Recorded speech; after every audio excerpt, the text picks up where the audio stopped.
In the world of NBA basketball, being a lottery pick doesn't mean you'll instantly see a second contract. Many young players who give off a bad impression might never have their reputations repaired, some of them so bad they never see another NBA game after their rookie deal expires. But many others have tried to fit in different situations, multiple chances, suited up for different teams. Some should have probably been out the league years before, but continues getting these opportunities only to prove they are not worthy of being real rotational players. How often does your favorite team sign some of those guys labeled as underachievers? You try convincing yourself they might actually work, only to find out why all the former teams they played for got rid of them in the first place. It's 2025. Many of these players, they are who they are, their NBA days simply getting outnumbered. Starting with Cam Reddish of the Los Angeles Lakers, who was supposed to get traded to bottom shelf Charlotte until Mark Williams failed his physical, was on his way to a fifth different team in a 4-season span. The 6'8" small forward, number 10 pick 2019 draft barely cracks JJ Redick's rotation. All that height and length, an absolute waste of talent. Extremely unplayable when he's shooting under 29% from deep, 79 total games with LA, on his way to becoming a free agent and likely overseas.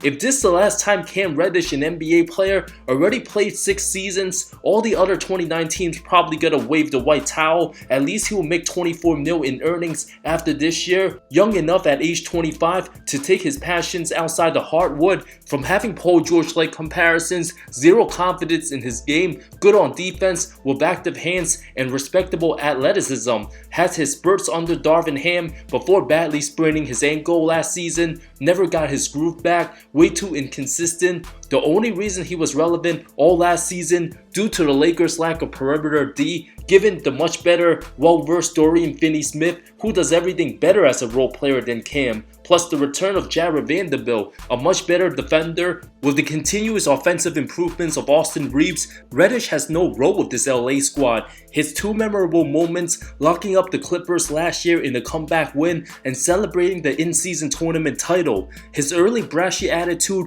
believing he'd be a star from ranked 3rd in his high school class, the perfect example of a prototypical AAU baller, being too ISO reliant, always the man on his team until Zion and RJ committed to Duke. Cam lost on the basketball court ever since, trying to be a role player, had his confidence stunned from failing to play with Trae Young, 35 games with the Knicks before Thibodeau had enough, a Blazers tank commander, to not fitting in as a product of a LeBron team, and one last opportunity to play with the great Luka Doncic. At spurts, Cam can play like prime Trevor Ariza 10% of the time, has the physical tools but doesn't have the killer instinct. His best case at a comeback might just to go overseas, pull a Dante Exum, and earn his way back. Talen Horton-Tucker, the most LA Fitness looking NBA player, still shockingly age 24, everything about him looks 44, could be confused as one of Bron's clutch business partners.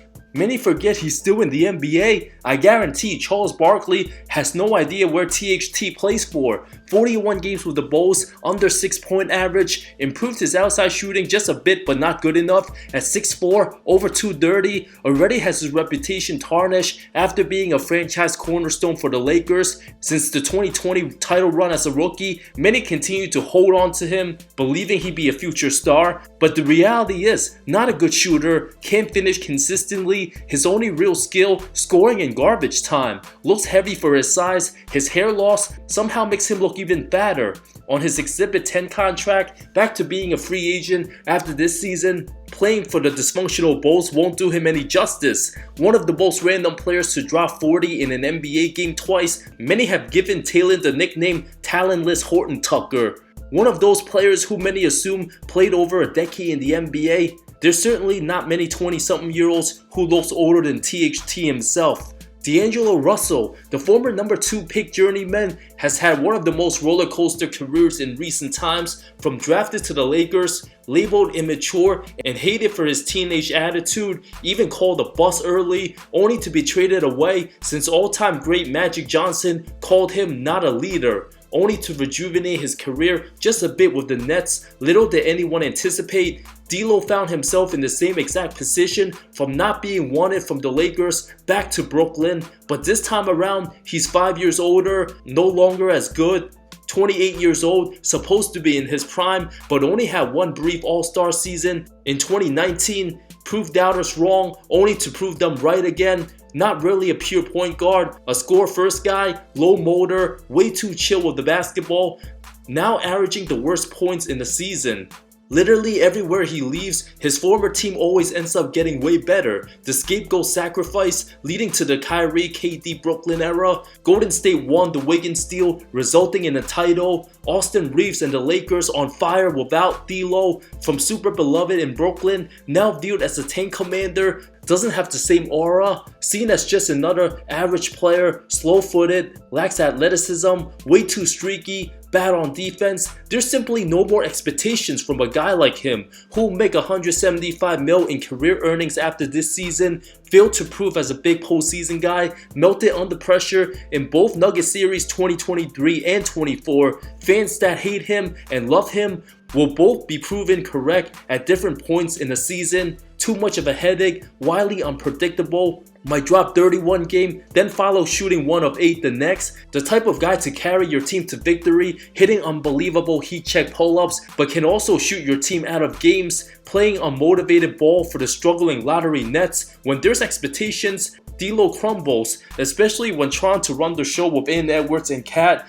Minnesota only made one change, replaced him with Mike Conley, and they became contenders. Now Russell's running out of time to prove worthy as a key piece for any contender. So far, not even raising his value in the mid-level exception range. His ego always gets the best of him, doesn't realize his limitations, never adjusts well, plays the same way everywhere he goes, and teams just get sick of him after a year or two. Marvin Bagley, he's still in the league. His legacy will be remembered for being picked ahead of Luka. Nothing memorable about his career, from rock bottom Detroit and Washington to being on Memphis. The former number 2 pick having nightmare averages of 5 and 3 as a certified 13 man, super injury prone. Pistons paid him 3 years over 37 mil, bidding against nobody when he could have just been a vet minimum at the time.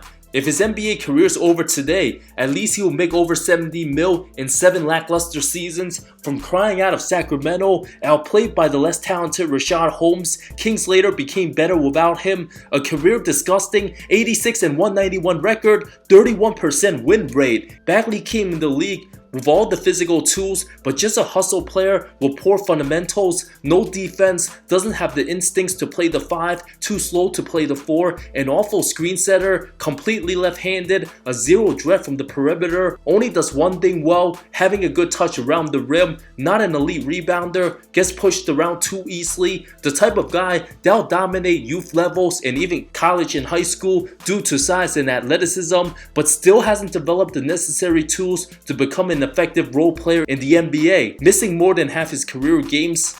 Once he returns from injury, takes a while to get back in rhythm, then gets hurt again. Same story every season, hasn't improved since college, with the injuries freezing his development. Everything that's said about him over the years continues to be proven right. I'd be shocked if Marvin Bagley wasn't out of the league entirely after 2025. At least he's finally in a good organization, part of a winning team. Will he be able to find a role on Memphis, or will Bagley continue to stay injured? That's been his NBA career so far.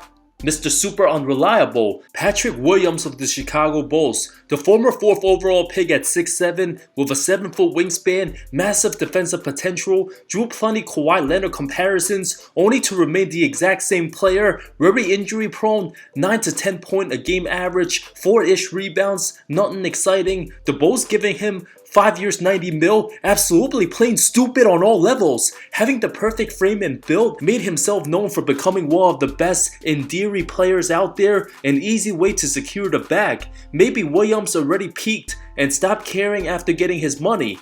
Why be motivated to play when your franchise has no hope? Pick 20 years after the Bulls selected Marcus Fizer, another failed hybrid forward that didn't pan out, picked over Tyrese Halliburton, with the Bulls trading away Larry Marketing so Patrick could start, an absolute double travesty of a stinky franchise. Super statness since being picked, a certified role player, the most similar version to classic Tony Snell, despite having played with multiple-time All-Star DeMar DeRozan. Williams still hasn't learned a damn thing, has zero offensive skill sets, many times you don't even know he's on the floor, hasn't shown any dog mentality in him, super passive, teams will be reluctant to trade for him, being unnecessarily overpaid. The Bulls just shot themselves in the foot, stuck in the Windy City, being established in a losing culture. There's simply not much hope to turn things around. Johnny Davis may be the worst lottery pick of any player drafted over the last decade. The former 10th pick 2022 draft continues being inefficient. If he can't produce for the Wizards, how in the world will he get minutes on Memphis? Not waived yet, already made 10 mil and could collect 21 million total after 2026, has not developed one bit despite playing with a bunch of young guys on a team actively tanking. Washington gave him too many chances. If he can't do much else but play in garbage time, he'd be out the league for good after this season. There's a strong argument Davis might just be the worst Wizards player drafted. The only thing he can prove at this point, whether he will have a better NBA career than Anthony Bennett. Bones Hyland, the perfect example of why Nikola Jokic continues to be the most valuable player in the league. Many haven't heard of Hyland's name since getting shipped to the Clippers, only to get traded to the Atlanta Hawks and waived 2 days later. A top buyout candidate, 24 years old, the former all-rookie second-teamer, only played key minutes given the injuries to Murray and Porter, couldn't take a back seat and butted heads with Jamal, only to see his former team win the title a few months later without him. 71 games with the Clippers before they had enough, will always be remembered as the best worst player in the league. Now he's got to earn another contract as a free agent. Only 182 total games, a score first guy that don't play make, thinks he's Kobe out there, tries to shoot like Curry, but plays closer to Anthony Bennett half the time.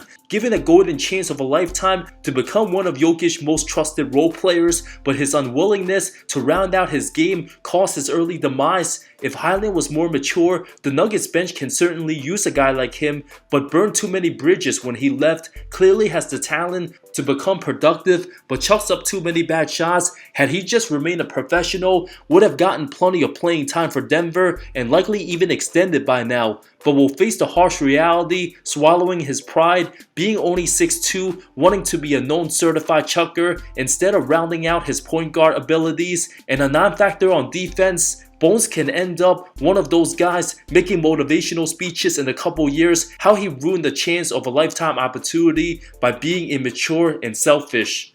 Two major busts likely already out the league for good, and one who might have already played his final game last season when everybody knew it was only a matter of time.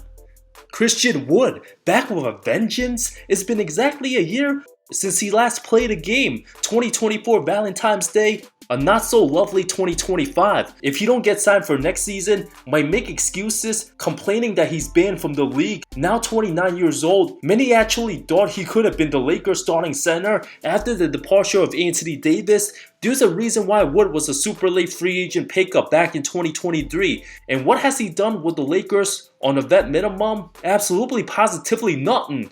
50 total games, and now might be out the NBA entirely, playing for 8 different teams. Every squad he's been on, they don't win. 8 possible seasons in the association. Last year was the only time Wood took part on a winning team. An absolute travesty of an empty stats losing role player. First season with the tanking Sixers, 0-17. Then ended up in Charlotte, Detroit, and post James Harden Houston. Then signed with Conference Finals Dallas. Mavs got way worse after acquiring Wood. Only 4 years ago, Wood averaged 21 and 9. Only the box score watchers actually believe he was star quality. Richard Sherman comparing his signing to Pau Gasol, only to have his Lakers legacy being remembered for getting waived by a dirt string center, averaging less than 2-2 on the season. That's as rock bottom as it gets. A one-dimensional scorer, bad intangibles role player, can't set screens, and his Cantor caliber defense, not even given a chance at redemption, getting a crack to play with Luka again. If anything, Christian Wood's the one with the attitude Mavs ownership and disgraceful Nico Harrison claim Luka has. Given his poor track record, the only time his team made the playoffs last season, and yet couldn't suit up. Mr. Offense only, good stats, bad team guy, from having attitude problems with Houston, refusing to check in a game, thinking he's better than everybody else, and failing to contribute on a LeBron team. Why would anybody want him in their locker room? Christian Wood will be remembered as one of the worst players of this generation to average above 20 points in a single season.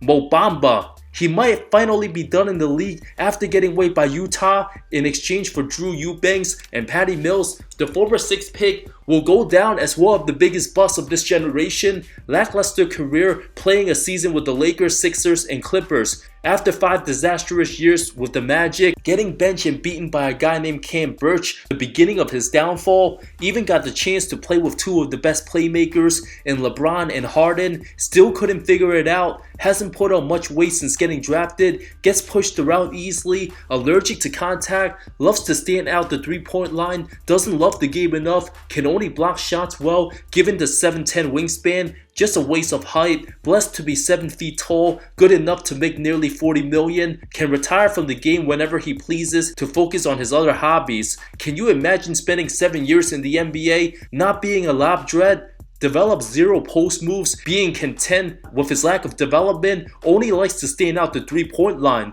After the Mark Williams trade got resented, lots of delusional Laker fans wanting Bamba back. Do they not remember how he don't give a damn? Super lazy. Him and DeAndre Ayton can have a sleeping contest, seeing who gets out of bed last. James Wiseman.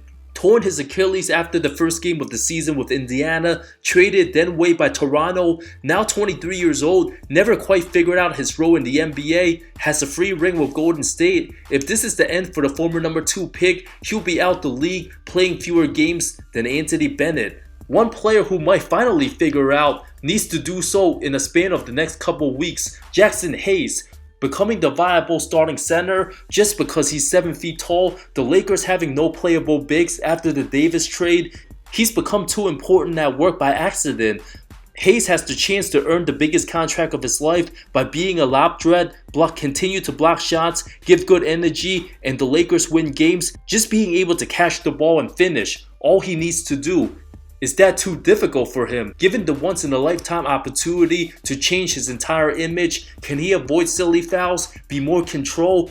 From after the All-Star break, we'll see how far the Lakers truly go. This is his chance to change his life forever. Jackson can earn a contract up to $500 million, or if he screws up, might never get another bag in the league again. The choice is his.